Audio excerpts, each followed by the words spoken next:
tarde al Evangelio según San Mateo y vamos a leer una primera porción en el capítulo 6. Mateo, por favor, capítulo 6, a partir del versículo 25. Quiero que ustedes presten atención a esta porción que ya te la tienes que saber de memoria.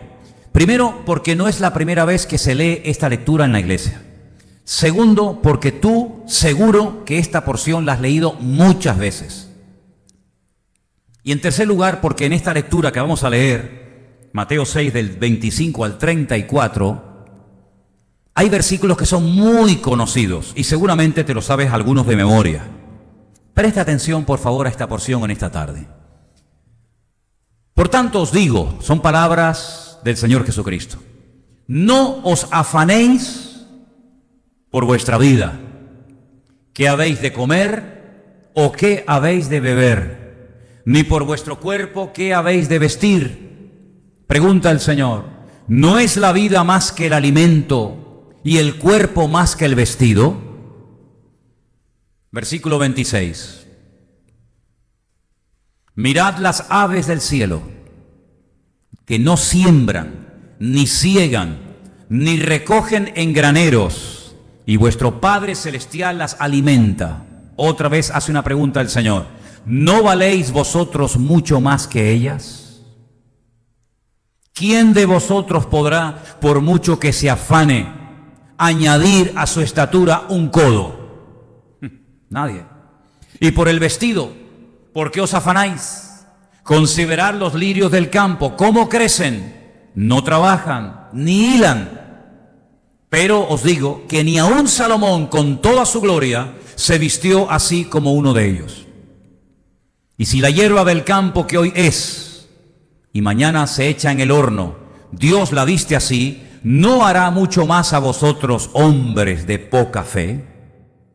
Por tanto os digo, no os afanéis por vuestra vida, qué habéis de comer o qué habéis de beber, ni por vuestro cuerpo qué habéis de vestir. ¿No es la vida más que el alimento y el cuerpo más que el vestido? Mirad las aves del cielo, que no siembran, ni siegan, ni recogen en graneros, y vuestro Padre Celestial las alimenta. ¿No valéis vosotros mucho más que ellas? ¿Y quién de vosotros podrá, por mucho que se afane, añadir a su estatura un codo?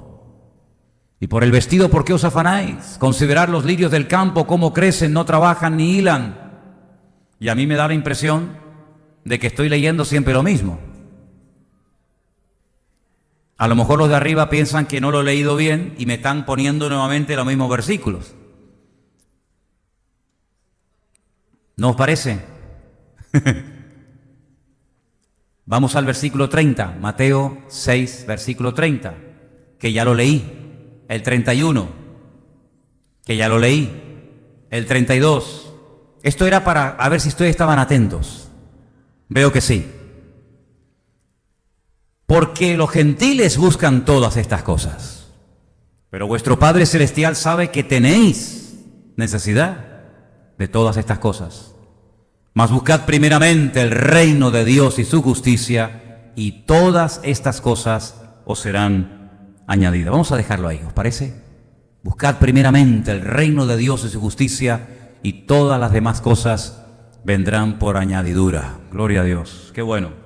¿Saben, hermanos, que desde el principio de los tiempos, desde que el hombre está en el mundo, hasta hoy en día, siempre le ha preocupado al hombre de qué voy a comer, qué voy a vestir, de qué voy a vivir, a unos más y a otros menos? Es una preocupación constante de la gente, ¿verdad? Ya los primeros hombres buscaban a veces zonas donde había mucha caza para poder vivir de esos animales que cazaban y también utilizar sus pieles para poder cubrir sus cuerpos.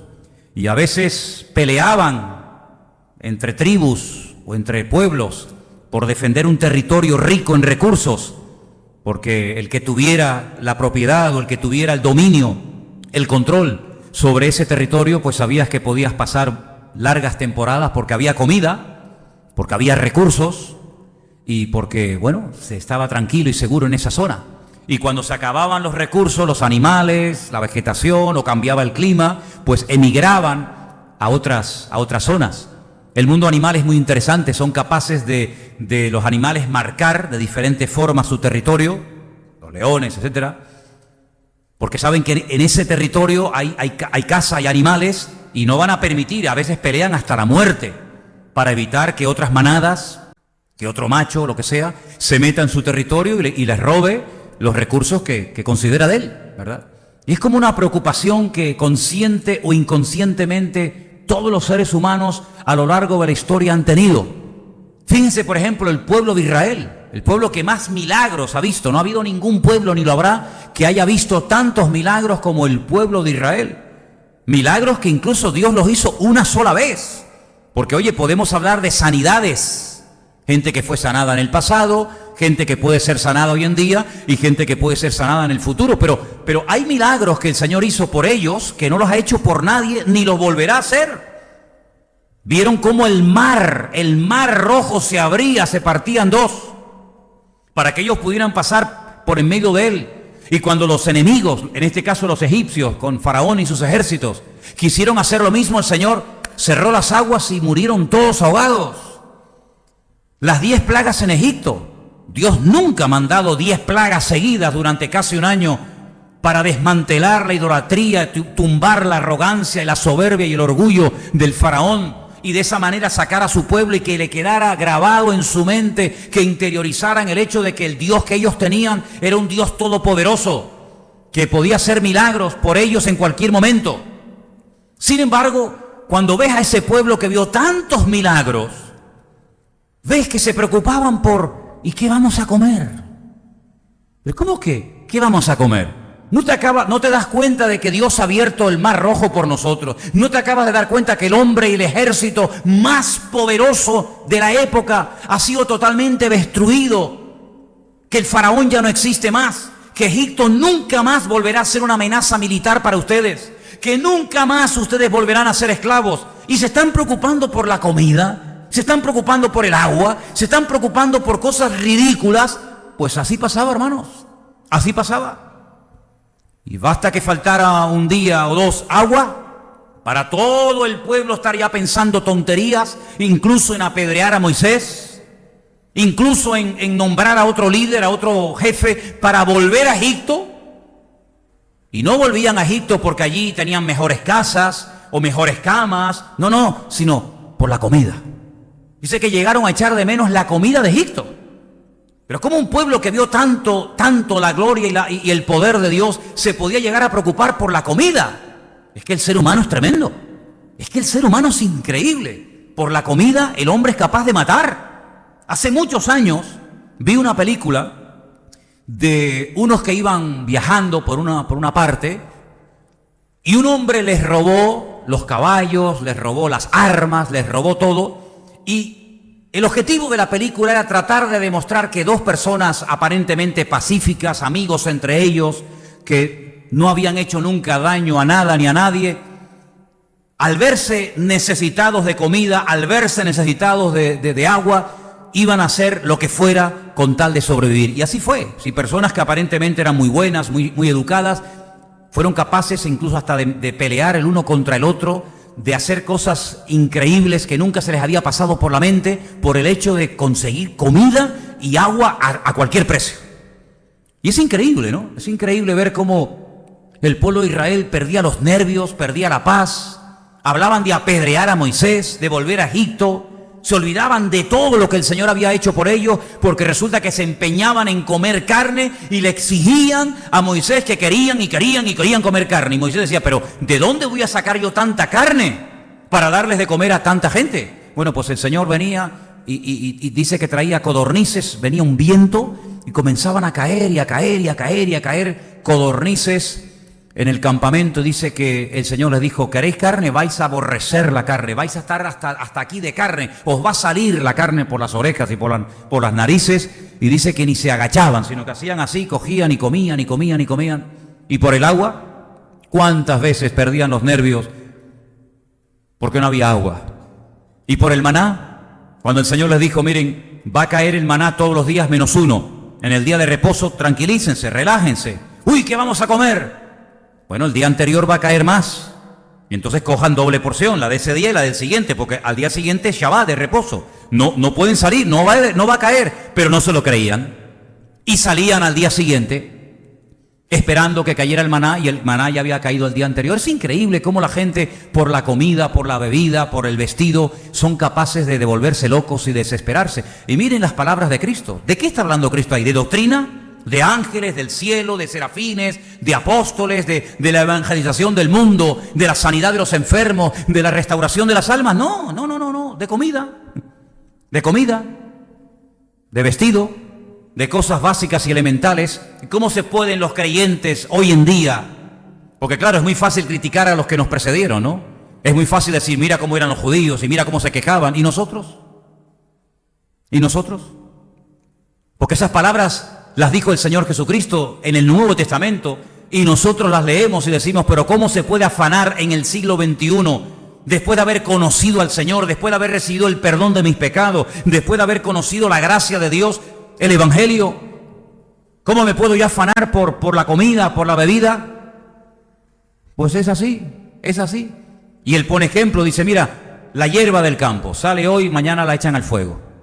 Salomón ni con toda su gloria se vistió como los lirios del campo. Las aves del cielo ni siembran ni trabajan, pero vuestro Padre Celestial las alimenta. ¿Es que acaso, si yo cuido de las aves, no cuidaré más de vosotros, hombres de poca fe? Fíjate cómo trata a sus discípulos y cómo trata a la persona que duda, que teme de que Dios va a proveer sus necesidades. Como hombre de poca fe, no dice, bueno, no te preocupes. No, como hombre de poca fe. Para el Señor, un hombre de poca fe no es un hombre que no sabe predicar, ¿no?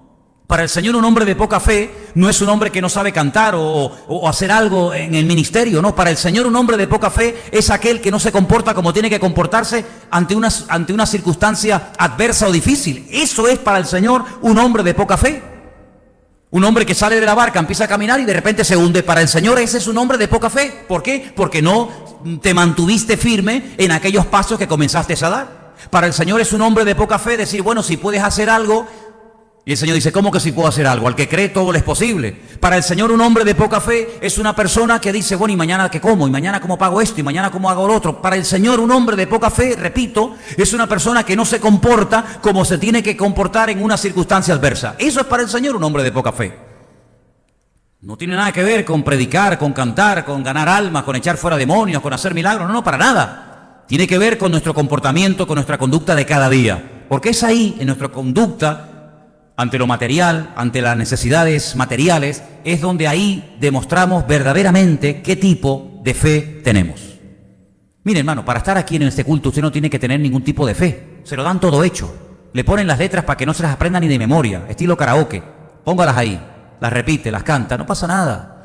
Le van a buscar la ofrenda, ni tiene que moverse de la silla, le van a buscar la ofrenda. Un señor que está aquí de pie 2, 3 horas, y usted mientras tanto está sentado escuchando una palabra, se lo dan todo hecho. En un culto te lo dan todo hecho, no te cuesta nada. Solamente entrar, sentarte y nada más. Y que me lo hagan todo, que haya músico, que haya uno en el instrumento, que haya uno que predique. Te lo dan todo hecho. Aquí no hace falta fe. Aquí, ¿para qué quieres la fe? ¿Para qué? Pero es allá afuera, cuando nos presentamos cada día ante la realidad de la vida, donde yo tengo que demostrar mi fe, si es que la tengo, y cómo tengo ese nivel de fe, ¿se dan cuenta? Y por eso vemos que a veces se han hecho hasta guerras, porque dicen, no, este territorio es mío, y si me lo quita el enemigo, me roba la cosecha y pasamos hambre y nos matamos unos a otros. Y a veces ha habido guerras por defender ciertos y determinados lugares. Y en la Biblia vemos incluso que personajes tan importantes como los valientes de David peleaban por pequeños terrenos de lentejas, ¿se acuerdan? Aquel personaje llamado Sama, del cual nos habla muy poco la Biblia, pero este hombre se jugó la vida y dice, bueno, pero al fin y al cabo, ¿qué estaba defendiendo? ¿Por qué estaba luchando este hombre llamado Sama? ¿Por un castillo? ¿Por salvarle la vida al rey o a la reina, a los hijos del rey? ¿Por la paz de Jerusalén? No, por un pequeño terreno de lentejas. Así de claro. Porque el enemigo cuando venía, lo primero que venía era quitar la comida, quitar las cosechas, y entonces ya venía el hambre, la necesidad, la miseria, la muerte, etcétera, etcétera. Pero sin embargo, el Señor nos dice en su palabra que no tenemos que tener ningún tipo de preocupación, que no tenemos que tener ningún tipo de afán por esas cuestiones que tanto le preocupan a los seres humanos. Pero no solamente, si habéis prestado atención a la lectura, no solamente trata el Señor de hombre de poca fe, a los que tienen siempre esa angustia, ese nerviosismo, esa preocupación por mi madre, que como y que he visto y como tal, sino que además los llama gentiles. Y ustedes saben que en la Biblia esa palabra gentiles es como decir los inconversos, los que no conocen al Señor, porque el que conoce a Dios no puede vivir así. El que conoce a Dios no tiene que tener ni duda, ni miedo, ni desconfianza de su Dios. ¿Cuántos dicen amén? Estos son tres dardos de fuego envenenados que constantemente el diablo intentará clavar en tu vida. Por eso dice Efesios capítulo 6, sobre todo, no te olvides de coger el escudo, porque el escudo dice que para todos los dardos de fuego que vienen del maligno contra tu vida. Y un dardo de fuego, una flecha envenenada que el diablo quiere meter en nuestra vida, nuestra mente, nuestra casa, nuestro estilo de vida, es la duda. Sí, pero... No, yo creo en el Señor, leo su palabra, me congrego, ¿pero qué? ¿Cuál es la garantía de que Dios me va a bendecir hoy, que me bendijo ayer? ¿Y cuál es la garantía de que Dios me va a bendecir mañana, que me bendijo hoy? Porque Él no cambia.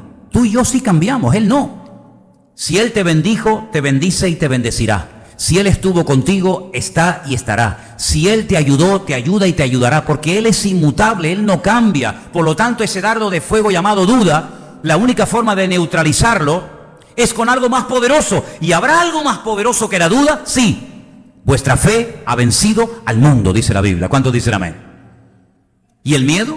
¿Cuánta gente llamados cristianos viven con miedo? Miedo a enfermarse, miedo a perder el trabajo, miedo a perder la salud, miedo a perder esto, miedo. El miedo no es de Dios. La primera sensación desagradable, extraña, que sintió Eva cuando pecó y se desconectó del Creador, del Señor, fue miedo. Oí tu voz, tanto ella como él, oí tu voz y tuve miedo y me escondí. ¿Por qué antes no sentía miedo? Porque cuando uno está cerca del Señor, ¿miedo de qué? ¿Miedo de quién? ¿Tenía David miedo de Goliat? Hermanos, perdonen que dé mi opinión personal, pero yo no veo a David manifestando miedo cuando va a enfrentarse con aquel gigante llamado Goliat. ¿Ustedes ven a David temeroso? Yo no veo a David dubitativo, yo no veo a David diciendo, ¿y si la piedra que le voy a tirar no le da donde quiero darle? Y él sale corriendo y me coge primero y me echa mano. Yo no veo a David dudando, sino al contrario, antes de entrar en combate, comienza a decir cosas tremendas. Hoy te cortaré la cabeza. Muchacho, cállate, que lo vas a provocar, déjalo tranquilo. Y tu carne la comerán las aves y las bestias del campo. Y todo Israel sabrá que en Israel el que manda es el Señor. Él está hablando fe, él está preparando la atmósfera, está preparando el terreno. Y claro, esa atmósfera de fe hizo que aquel gigante, humanamente hablando, imposible de derrotar, cayera tumbado al suelo y nunca más se levantara. ¿Cuántos dicen amén? Entonces, el dardo de fuego del miedo, de la duda, va a venir. Pero hay un dardo envenenado que al diablo le encanta usar. Yo creo que es el que más usa y el que más le gusta. Porque aparte de eso, en los cristianos es el que muchas veces penetra. ¿Y saben cómo se llama ese dardo envenenado? La queja. ¿Conocen a Doña Queja? ¿La conocen? Despídala. No le dé la bienvenida a la queja en su casa. Porque la queja es un veneno, es el cáncer del espíritu que mata la fe del creyente. El quejarse todo el santo día, por cualquier cosa, da igual. La idea es quejarse.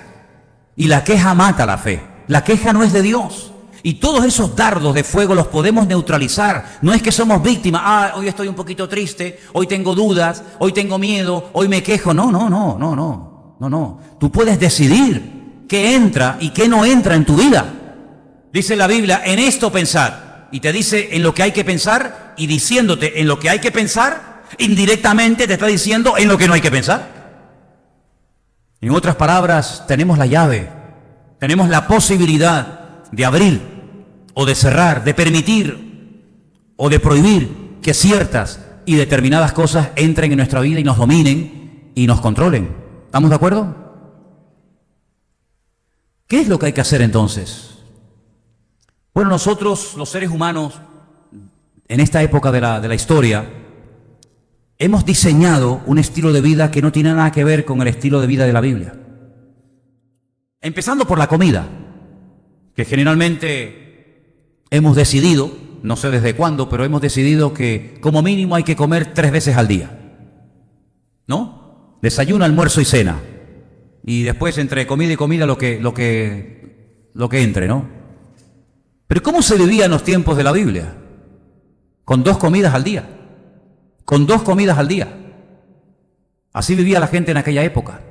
Hoy en día, la casa de cualquiera de nosotros, incluida la mía, abres el armario y se nos cae la ropa. Hay armarios que están así, doblados de tanto peso que hay, ¿no? Sin embargo, en los tiempos de la Biblia, la ropa se valoraba y se cuidaba muchísimo. Fíjense que, por ejemplo, cuando estaban crucificando al Señor Jesucristo, los soldados se dieron cuenta de que la ropa que llevaba el Señor era buena y dijeron, oye, vamos a echar suertes porque es una pena que enterremos a este hombre con esa ropa. Entonces le quitaban la ropa a los que iban a morir porque se valoraba el tema de la ropa. Antiguamente se tenían los zapatitos para el domingo, ¿no? Eran los zapatos del domingo. ¿Quién vive hoy en día? Dice, no, estos zapatos no me los puedo poner nunca más que el domingo. Nadie piensa así, nadie vive hoy en día así, pero durante mucho tiempo incluso algunos caminaban descalzos durante la semana y el zapatito era para el domingo y la camisita limpia y recién planchada, ¿sí o no? En los tiempos de la Biblia se valoraba la ropa y se cuidaba muchísimo. Con 2 prendas de ropa ya te podías dar con un canto en los dientes. Pero había algo también muy interesante y es que la gente dependía, si no de la naturaleza, de Dios. Y eso se ha ido perdiendo. Hasta el punto que cuando nosotros leemos, y lo vamos a leer ahora en Mateo 6, la famosa oración del Padre Nuestro, fijaros que hay algo muy interesante que ahí se nos enseña, que quiero que prestes atención en esta tarde. Mateo capítulo 6, a partir del versículo 13. Dice así la palabra de Dios. Y no nos metas en tentación, mas líbranos del mal. Amén, porque tuyo es el reino, el poder y la gloria por todos los siglos. Amén. Ponme, por favor, pónmelo desde el principio, el Padre Nuestro, si no te importa. Porque hay una frase que tiene que ver con la comida, con lo que estamos hablando en esta tarde. Ok, vamos a arrancar. Cuando oremos nosotros, no seamos como los hipócritas, porque ellos aman el orar en pie en las sinagogas y en las esquinas de las calles. Esto todavía se puede ver, todavía esto se puede ver, aunque parezca mentira. Para ser vistos de los hombres, de cierto os digo que ya tienen su recompensa. Mas tú cuando ores, entra en tu aposento, cierra la puerta, ora a tu Padre que está en secreto, y tu Padre que te ve en lo secreto, te recompensará en público. Y orando no uséis vanas repeticiones, ¿no? Conocemos esas oraciones repetitivas, ¿verdad? Como los gentiles, que piensan que por su palabrería serán oídos. No os hagáis pues semejantes a ellos, porque vuestro Padre sabe de qué cosas tenéis necesidad antes de que vosotros se las pidáis. Vosotros pues oraréis así. Ahora leemos el famoso Padre Nuestro que dice, Padre nuestro que estás en los cielos, santificado sea tu nombre. Venga a nosotros tu reino, hágase tu voluntad, como en el cielo, así también en la tierra. Y ahí viene el texto para mí clave de lo que estoy hablando en esta noche. Léelo conmigo. El pan nuestro de cada día, dánoslo hoy. La comida de hoy, dámela hoy. Eso es lo que nos enseñó el Señor. Pero cuando tú te vas a trabajar, tú no trabajas para que te paguen ese día y ese día puedas comer. No. Aquí, por lo menos en España, se trabaja para que te paguen el mes. No se trabaja por un día. Sin embargo, en la Biblia, tú te vas a dar cuenta que había gente que trabajaba un día y al finalizar el día se le pagaba el día de trabajo. ¿Se acuerdan cuando los labradores fueron a la viña? ¿Cuánto has trabajado? ¿Tantas horas? Toma. No se le pagaba a final de mes o a final de la semana, como también hay una costumbre por ahí, sino que era día trabajado, día pagado. Nosotros hemos cambiado esa costumbre y nadie trabaja por el sustento de hoy jueves, sino que la gente trabaja para tener más o menos solucionado el mes. Pero eso es un invento nuestro. Eso no es la enseñanza de la palabra. La enseñanza de la palabra es que así como Israel dependía cada día del maná que caía en el desierto, el creyente aprenda a depender del Señor cada día, Pero ¿quién quiere hoy en día vivir así? Seamos sinceros. ¿Quién quiere decir, bueno, yo hoy he comido, tengo ropa para hoy, mañana no sé? ¿Quién se atrevería hoy en día a vivir así? Prácticamente nadie. Queremos tener una seguridad, un colchón, ¿no? Como lo llaman algunos. Queremos tener la tranquilidad de decir, oye, tengo ahí un dinerito por lo que pueda pasar, por el día de mañana. Y nos hemos hecho muchas veces dependientes, sí, pero no de Dios, sino dependientes de nuestros recursos. Y según tengamos, así nos sentimos, ¿sí o no? Bueno, yo sé que ustedes siempre están en un nivel... Yo hablo a mi nivel. Yo sé que ustedes están siempre con una espiritualidad que, claro, yo les digo y usted dice, este hombre no sé en qué planeta vive. Pues es así, hijo. Es así. Gente que se preocupa por lo que tienen y por lo que no tienen. Sin embargo, el modelo de la Biblia es que basta a cada día, ¿qué? Su propio afán. Pablo decía a Timoteo que teniendo sustento y abrigo, y móvil, no, y coche, no, sustento y abrigo, pero sustento y abrigo, teniendo sustento y abrigo, tenemos que estar resignados, ¿sí o no? ¿Quién dice amén? No diga amén, escúcheme bien, no diga amén a todo. Teniendo sustento y abrigo, ¿estemos resignados o estemos contentos? ¿Cuál es la palabra? Estemos contentos. Una sola palabra de un versículo puede hacer mucho daño. Usted no ha ido a predicadores, usted no ha ido a creyente que dice, Dios bendice al dador alegre. ¿Cuántos dicen amén? Pues no, señor. No, señor. ¿Os habéis equivocado otra vez? ¿Qué, hermano, qué está diciendo? Es que la Biblia no dice, en ese versículo, Dios bendice al dador alegre. Eso no lo dice la Biblia. No, mírelo. Mírelo, porque yo digo, traigan la Biblia a la iglesia. Yo la traigo siempre. La Biblia dice, Dios ama al dador alegre. Ay, pero también lo bendices. Hombre, claro, yo no estoy diciendo que no, pero si me cita el versículo, no me lo cambie. Si usted me cita la Biblia, me la tiene que decir como dice la Biblia y no como a usted le enseñaron o como usted cree que es. La Biblia no dice en ninguna parte, Dios bendice al dador alegre. No lo dice, hermano, no lo dice. La Biblia dice, Dios ama al dador alegre. Entonces la Biblia no dice que el que tiene solamente comida y ropa que se resigne y que, bueno, esté ahí más o menos... No, la Biblia dice que estemos contentos, satisfechos, alegres. ¿Con qué? Con la ropa que tengo y con la comida que tengo. ¿Cuántos dicen amén? Pregunta, ¿cuántos han comido hoy? ¿Cuántas veces usted ha comido hoy? 2. Desayuno y almuerzo. ¿Nadie merendó? ¿Ve? Hombre, ya sabía yo. Ya vas 3. ¿Vas a cenar? ¿No te digo yo? 4. Y algunos me han dicho que de vez en cuando por la noche, no sé lo que les pasa, les entra una cosa que tienen que ir a la nevera y lo que agarren, da igual si el pollo está frío, crudo, lo agarran y se lo comen. Como están medio sonámbulos, y algunos hasta de noche se levantan y comen. Y la Biblia dice que si tenemos la ropa y si tenemos comida, tenemos que estar contentos con esto. Porque yo les quiero recordar, lo que a veces parece que sabemos, pero que nos hacemos los locos, que hoy ha habido miles de personas en el mundo que han muerto, no de frío, no en una guerra, que también, sino de hambre. Hoy ha muerto gente en el mundo de hambre, niños, adultos, gente hoy ha muerto de hambre en el mundo. Y yo personalmente, yo no sé si esto es bueno o malo, pero yo tengo que contar la realidad. Yo no sé lo que es pasar hambre. Yo no he pasado nunca hambre. Puedo comer más, puedo comer menos. Yo me crié en mi infancia en Venezuela y vivíamos de maravilla. Y yo no sé lo que es el hambre. A lo mejor algunos dicen, pues yo sí sé. Bueno, pues oye, ya sabe usted más que yo. Y ropa, ¿cuánta ropa tenemos, hermanos? ¿Han visto ese rastro cómo está? Si le falta algo, vaya, cójalo. Tenemos de sobra. Pues teniendo eso, tenemos que estar contentos. Pero es que además de eso, somos hijos de Dios. Además de eso, mi nombre en este momento está escrito en el libro de la vida. ¿Y el tuyo? Además de eso, tengo toda la palabra de Dios en mi mano y la puedo leer cuando yo quiera. Puedo saber lo que Dios le habló a Moisés, a Elías, a Jeremías, a Daniel, los milagros que hizo Cristo, los sufrimientos de Job, las victorias de David. Puedo saber todo eso porque tengo toda la Biblia en la mano, cuando han habido millones de creyentes, hermanos nuestros, que nunca tuvieron ni una página de la Biblia en su mano. Así que tenemos millones de motivos para decir, bueno, Señor, yo soy un privilegiado.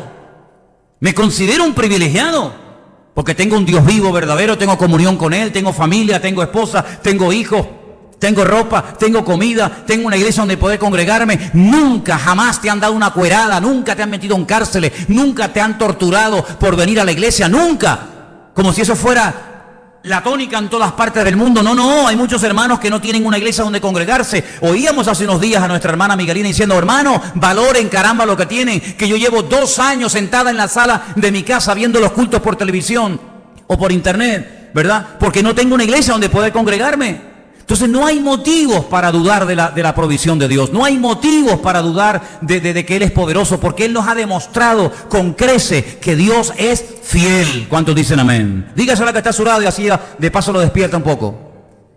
Dígale, hermano, Dios es fiel. ¿Cuántos creen que Dios es fiel? Amén, Dios es fiel. Por lo tanto, seamos agradecidos. Porque la gratitud, no sé cuántos de ustedes se acuerdan de aquella serie de mensajes que yo di acerca de las cosas que pueden ocurrir cuando somos agradecidos. Hay milagros que en la Biblia ocurrieron cuando se dio gracias, no cuando se pidió. Ni se pidió por el milagro, pero se dio gracias y se produjo el milagro. Algunos dirán, ¿me puede poner un ejemplo? No, uno no, te voy a poner 2, para que te quede clarito. Si usted lo llevan a un cementerio para que resucite un muerto, ¿usted oraría o qué haría? Dígame, ¿qué haría usted? Mire, se me acaba de morir mi hijo, mi mujer, mi niño, lo que sea. ¿Puedes orar para que resucite? ¿Usted qué haría? ¿Usted qué haría? Echarse a correr, ¿no? Llamen a otro. Jesús fue a un cementerio. Estaba allí muerto el hombre, 4 días muerto. La hermana, una de las hermanas del difunto le dijo, es que ya tiene ya hasta que oler, ya está pudriéndose. Y esto no cambia, esto es imposible, ya no hay marcha atrás. ¿Cómo se van a ir todos los bichos que se metieron en el cuerpo? ¿Cómo se va a parar el proceso de descomposición en un cadáver que lleva ya 4 días ahí muerto? Esto es imposible, esto no ha pasado nunca, nunca ha pasado esto. El niño que resucitó Eliseo no estuvo tanto tiempo muerto. El niño que resucitó Elías no estuvo tanto tiempo muerto, estuvo unas horas. Los muertos que tú incluso has resucitado, prácticamente habían muerto hacía muy poco tiempo. Aún estaba caliente la manita de la niña de Jairo, el principal de la sinagoga. Acaba de morir, le dijeron. Pero tú nunca has levantado a un muerto después de 4 días. Fíjate que hasta la familia se opone a que quiten la piedra. Lo convencido que tenían que estar sus propias hermanas de que esto ya no hay remedio, Señor. Porque yo te mandé a llamar cuando había algo de posibilidades. Pero es que has venido 4 días después. Y en este país hace mucho calor. Y como abramos la tumba, esto va a ser algo espantoso. Y el Señor como que tiene que animar a la familia. Yo no te he dicho que si crees verás la gloria de Dios. Es que te tengo que recordar otra vez lo que ya tú sabes. Tú no sabes que yo soy la resurrección y la vida, y que el que cree en mí, aunque esté muerto, vivirá. Claro, la respuesta fue muy espiritual, ¿no? Muy teológica. No, yo sé, Señor, que mi hermano resucitará. Claro, todos saben, ellos saben que los muertos resucitarán, pero en el día postrero. Es decir, que no crees que puede resucitar 4 días después, pero crees que va a resucitar dentro de 3000 años. Qué fe más rara a veces tenemos, ¿eh? Si está podrido 4 días después, dentro de 1000 años o 1500 o lo que sea, cuando resucite en el día postrero, ¿cómo estará tu hermano? Y es que ya ni estará, eso vamos, ni polvo. Quitad la piedra. Y el Señor ni oró, ni reprendió a la muerte, ni tomó autoridad sobre los demonios, no. Padre, gracias, tome esa palabra en nota. Gracias te doy porque sé que siempre me oyes. Dio gracias, no pidió, no hizo un show, un espectáculo, un espaviento. No, gracias. ¿Salió o no salió el muerto? ¿Salió o no salió el muerto? Entonces el milagro se produjo por un acto de gratitud tremenda en el Padre. Otro ejemplo más. Señor, despide a la multitud. Llevan todo el día con nosotros, tienen hambre. no tenemos recursos económicos para dar de comer a toda esta gente. Han venido de muy lejos, despídelos ya, Señor, ya es muy tarde. Como diciendo, Señor, corta el culto. ¿Conocen a gente así en la iglesia? Los discípulos no llevaban reloj, pero hoy en día hay algunos hermanos hacen. Y algunos hacen. Se lo llevan al oído para ver si funciona, ¿no? Como haciéndote indicaciones. A mí ya me puedo hacer todo lo que quiera, que yo hasta que no termine, de aquí no me voy. Y el Señor dice, no se vayan, porque se tiene que ir la gente. ¿Por qué se tiene que despedir a la gente cuando están tan contentos? Hay un ambiente tan bueno. Señor, porque tienen hambre y no tenemos recursos. Y uno de ellos, el matemático del grupo, dice, ni 300 denarios nos llegarían para dar de comer a tanta gente. ¿Y qué son 300 denarios? Denario, como te dije antes, la gente trabajaba por un día y el día de trabajo se pagaba habitualmente un denario. Usted trabajó un día, un denario. 2 días, 2 denarios. 30 días, 30 denarios. Ese era el sueldo de la época. Era lo que se pagaba por un día de trabajo. Y este hombre dice, ni 300, así casi el sueldo entero de un año. Qué rápido sacó cuentas, ¿eh? El sueldo entero de un año no serviría para dar de comer a esta gente. Además, si tuviéramos dinero, comerían hoy. Pero mañana otra vez hay que buscar dinero. Eso es lo que pasa cuando le das a uno dinero hoy y mañana te lo encuentras otra vez en la misma esquina pidiendo. Es que es normal. Y pasado otra vez. Pero el Señor dijo, mira a ver si hay algo por ahí. Y encontraron a un niño, pobrecito, estaría todo el día llorando, porque le robaron la merienda, le quitaron la merienda. Señor, hemos encontrado un niño, a lo mejor el chico la tenía escondida, ¿no? Que tiene unos cuantos panes y unos cuantos peces, pero alguien dijo, pero ¿esto qué? Esto no es nada. Y el Señor dijo, esto vale. Y dice que dio gracias. Léaron su Biblia, hermano. Pone lo mismo que la mía. Dio gracias. Y cuando dio gracias, empezó a partir y a partir. Ese milagro sí me hubiera gustado a mí verlo. Ese sí me hubiera gustado a mí verlo, porque lo partía y no se gastaba. Pero bueno, ¿cómo? Y venga a partir, y venga a partir, y venga a partir, y venga a partir. Y dice que hasta sobraron cestas enteras llenas de pedazos, de panes y de peces, porque dio gracias. Luego hay cosas en la vida que a lo mejor no han cambiado porque todavía no hemos desarrollado esa virtud, que para mí es una virtud, de ser agradecidos y decir, Señor, te doy gracias por lo que tengo y por lo que no tengo.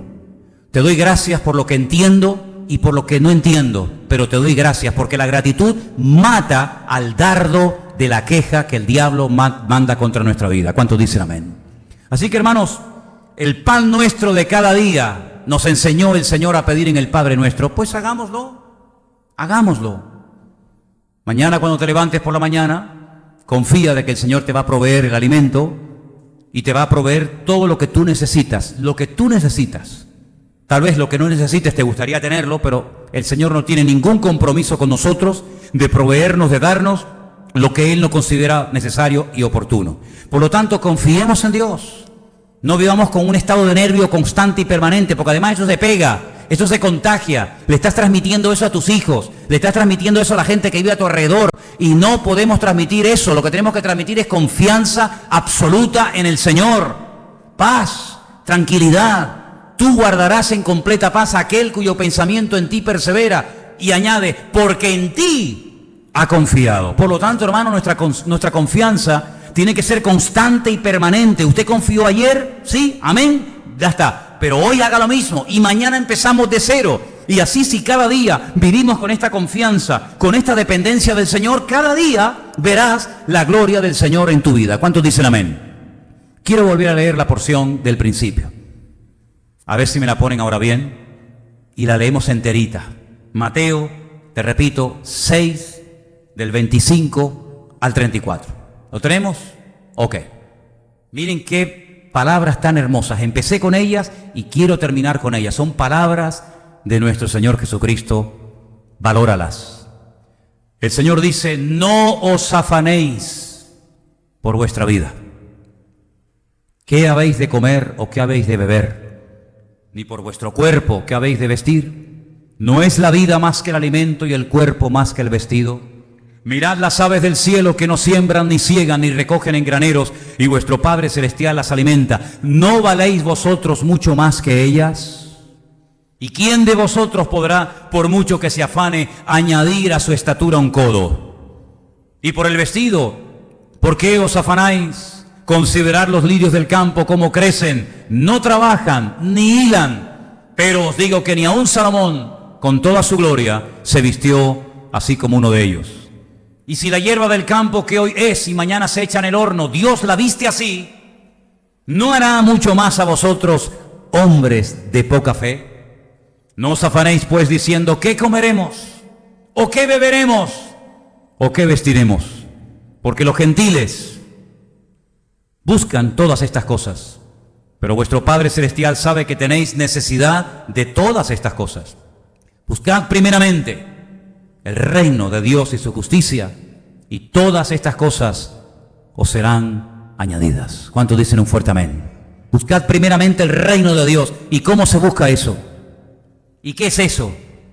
¿Dónde está ese reino de Dios? Porque si lo tengo que buscar primeramente, como la máxima prioridad de mi vida, buscad primeramente el reino de Dios, pues dígame cómo se busca, dígame en qué consiste, dígame cómo puedo formar parte de ese reino. De eso, Dios mediante, hablaremos el domingo.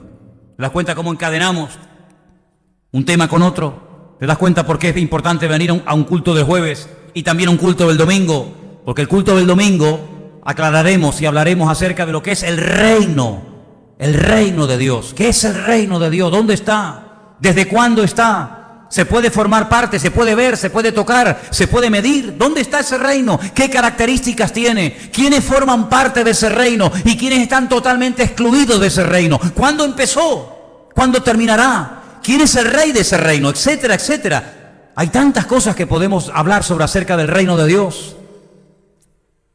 Y si tenemos que buscarlo, lo mejor es que lo conozcamos cuanto antes, ¿no les parece? Para que de esa manera, nosotros hagamos las cosas como Dios espera de cada uno de nosotros. Vamos a orar en esta tarde. Cierra ahí tus ojos donde estás. Vamos a orar y pedir la bendición del Señor y pedirle a Él que nos enseñe a vivir sin afán, sin nerviosismo, sin preocupaciones, tranquilos, en paz. El Señor hará que lo imposible se haga realidad.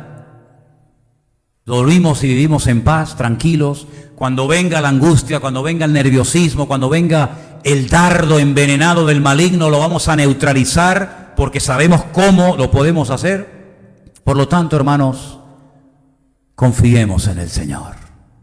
Él está con nosotros. Él nunca nos abandonará. Él ha prometido estar con nosotros todos los días hasta el fin del mundo. Y por eso, Padre, en esta tarde te doy gracias, porque sé que con tu ayuda podemos vivir y mantenernos en victoria todos los días de nuestra vida. Quita cualquier nerviosismo, cualquier afán, cualquier preocupación, cualquier falta de paz que pueda haber en nosotros en un momento de la vida, y que aprendamos a buscarte a ti, a tu reino en primer lugar, para que sepamos, Señor, cómo vivir en victoria hasta que tú vengas a buscarnos y llevarnos contigo. Gracias por esta porción de tu palabra. El pan nuestro de cada día pedimos que nos lo des y que suplas nuestras verdaderas necesidades materiales y espirituales cada día conforme a tu voluntad, y a ti te daremos siempre la gloria y la honra en el nombre de Jesús. Amén y amén. Nos ponemos de pie, queridos hermanos, en esta tarde.